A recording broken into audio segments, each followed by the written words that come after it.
winger.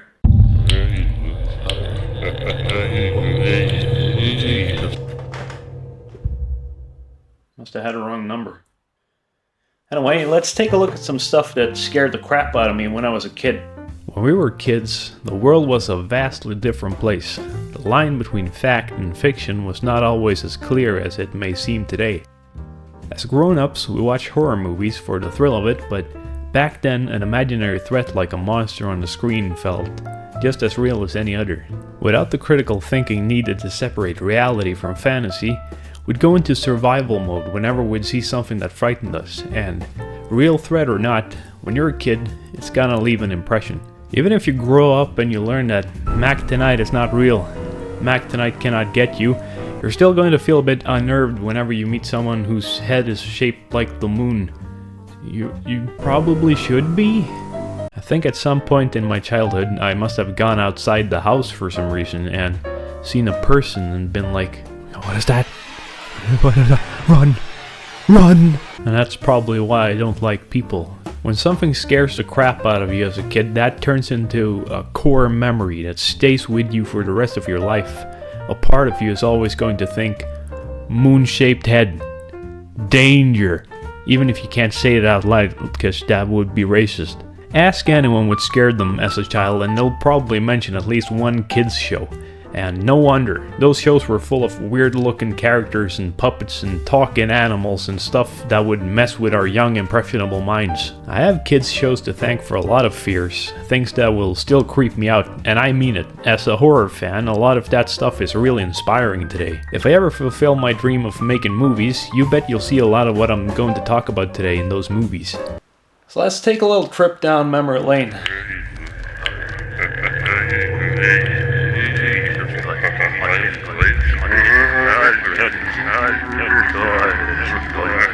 No! I don't like that. I don't know what that is.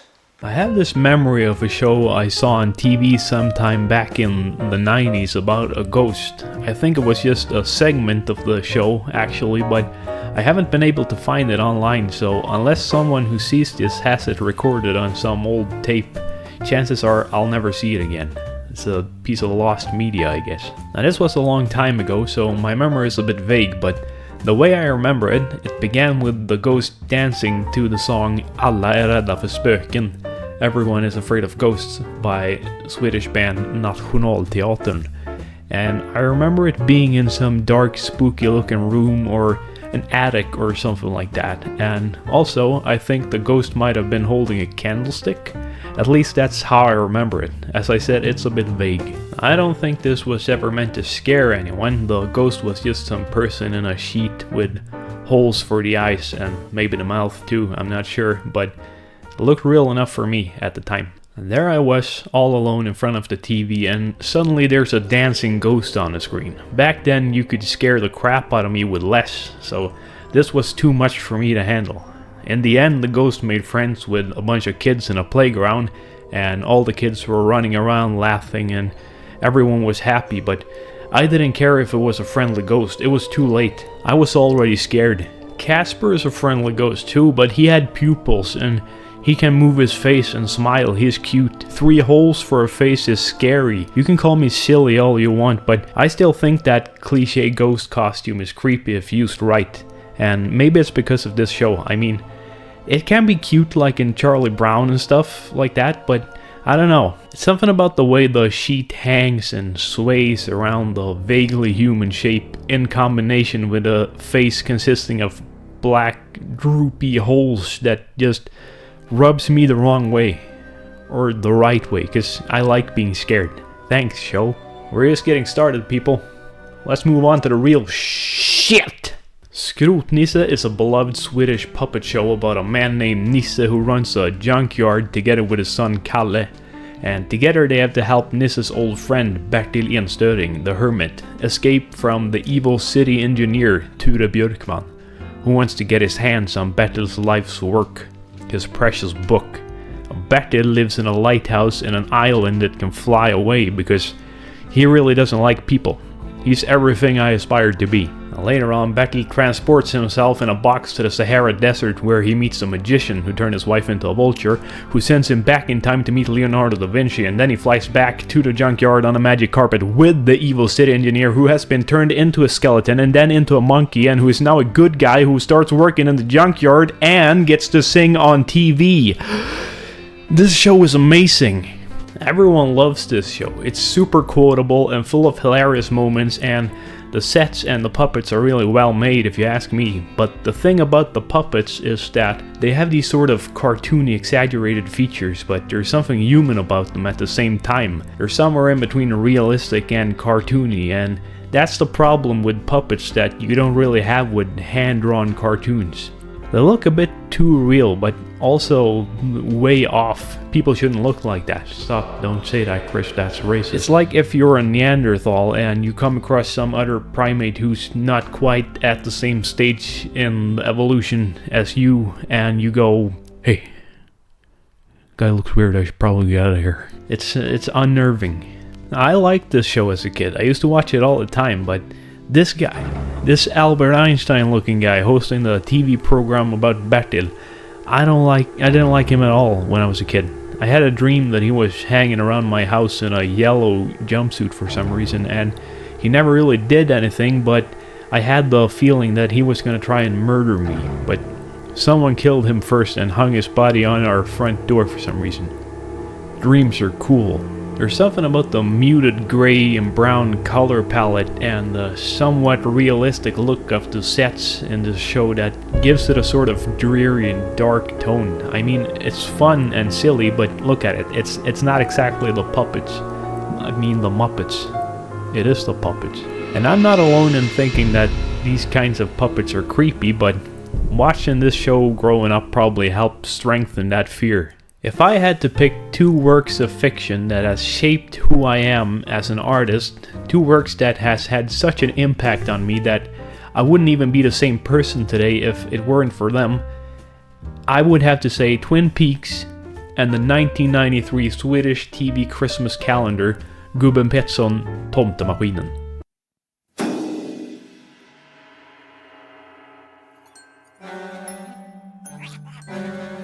I have so much to say about this that I'll have to make it a whole video on its own. I don't remember the first time I watched this. I've seen it so many times that I probably know most of the lines from all 24 episodes by heart. If you ask a bunch of Swedes what their favorite TV Christmas calendar is, quite a few will probably say that this is at least one of the better ones, but me? I love it. No, more than that. I owe a huge part of who I am to this show, but I have to shut up about how much I love it now because otherwise I'll keep going all day, and you don't have all day. You probably have important meetings and friends and whatever it is normal people are busy with.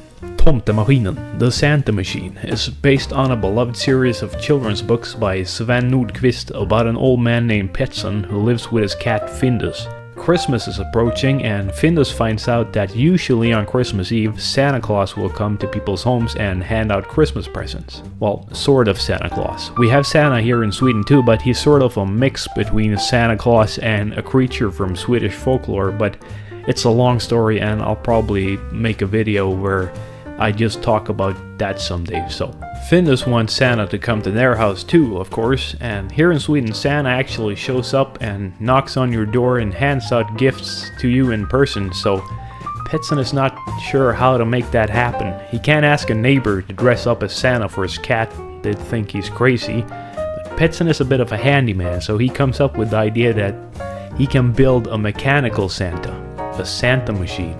In episode 7, Pettersson has nightmares. He reads a book by Swedish inventor Christopher Polhem about something called a mechanical alphabet. Later that night he falls asleep reading the book and he slips into a dream.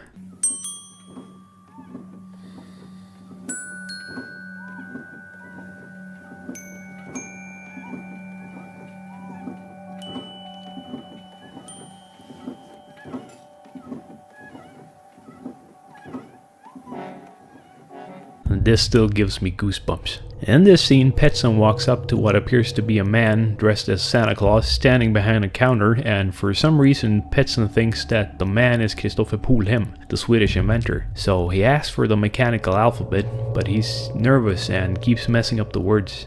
The man then brings out a small mechanical Santa doll. En mekanisk docka kanske?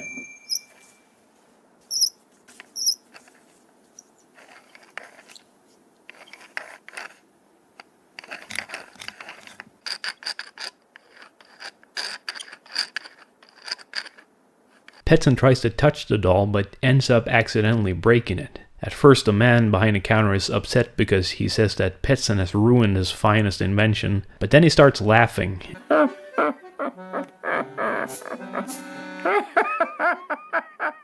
And says that he is in fact not Christopher Polhem, but he's actually Santa Claus.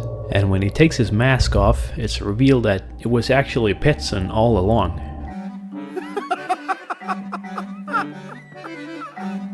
I was not ready for this kind of psychological horror as a kid. It scared the living daylights out of me.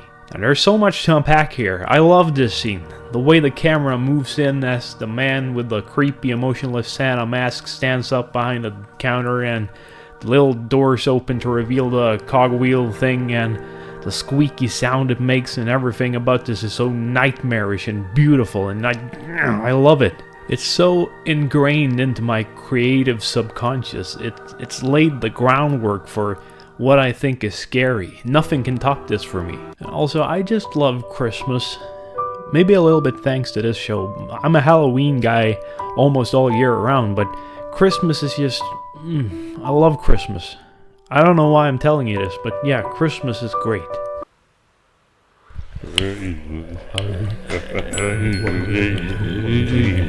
Where's it coming from this time?